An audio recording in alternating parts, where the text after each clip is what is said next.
Welcome back to the CabSat TV studio, and another guest with me today from the European Broadcasting Union, Jean-Philippe. Welcome to CabSat TV. Thank you for bringing some European weather to Dubai. I had to bring something along, you know. Thank you very much. Unusual for the time of year, but it's good to have you here anyway. You were in the Congress today. Give us some ideas of what took place there so we know. Well, we have been discussing how the audience is consuming media today. What we see is that never before did people consume as much media as they do today. For sure, this is because of the fact that we now have internet, which brings in additional content.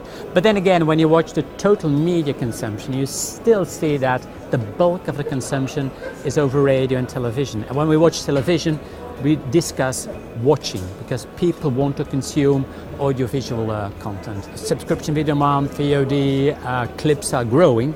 They only account for about 10% of the consumption in Europe, which means that, you know, classical linear TV, as they would say, is still very important because it connects with the audience. It has great brands.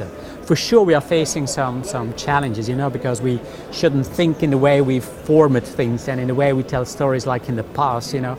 We should think multi-platform, multi-distribution, and make the content, you know, available after the live linear viewing as well. And you talk of engaging with the audience. There are some great ways these days, like never before, to do that, aren't there? Yeah, but everything begins and ends with a good story. My all-time hero is Walt Disney. He was the master storyteller then. He still is the master storyteller today. And he died, by the way, in 1966. That's 3 years before the first man would set foot on the moon. We didn't have any computers, any laptop, any Wi-Fi. None of the technology available at this venue was available to him. But he had two gifts, you know. He could tell a story and he could draw, you know.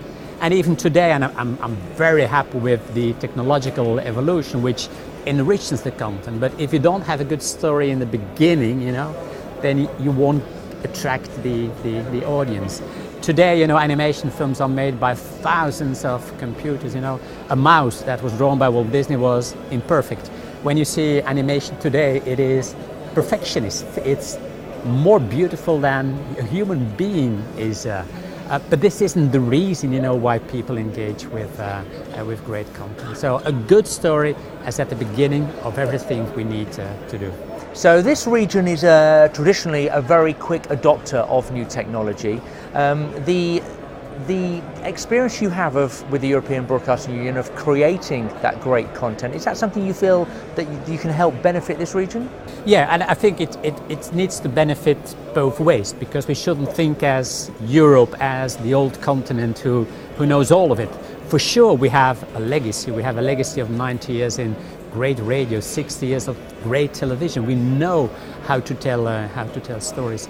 But I watch this region as well, because once you adopt, you know, you create great content, and we, you know, the old continent, you know, can learn from what is happening in this region as well, and people should tell good local stories.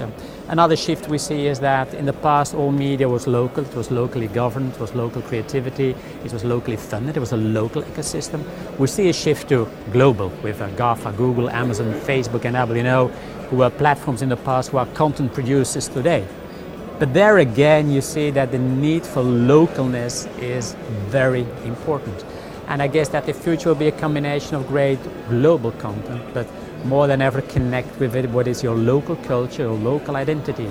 And then I think that public service media broadcasts can play an important role, not only in providing great content, but also in nurturing, you know, the local ecosystem, because the better a public service broadcaster is, the better the commercials need to compete, the better it is for the audience, because then they will get the best content either coming from public service media or from commercial broadcasters. So Jean-Philippe, I think the key word I'm picking up on here is content is king. Yeah, and some say distribution is King Kong as well. So I think they go hand in hand. Jean-Philippe, thank you for your time. Thank you.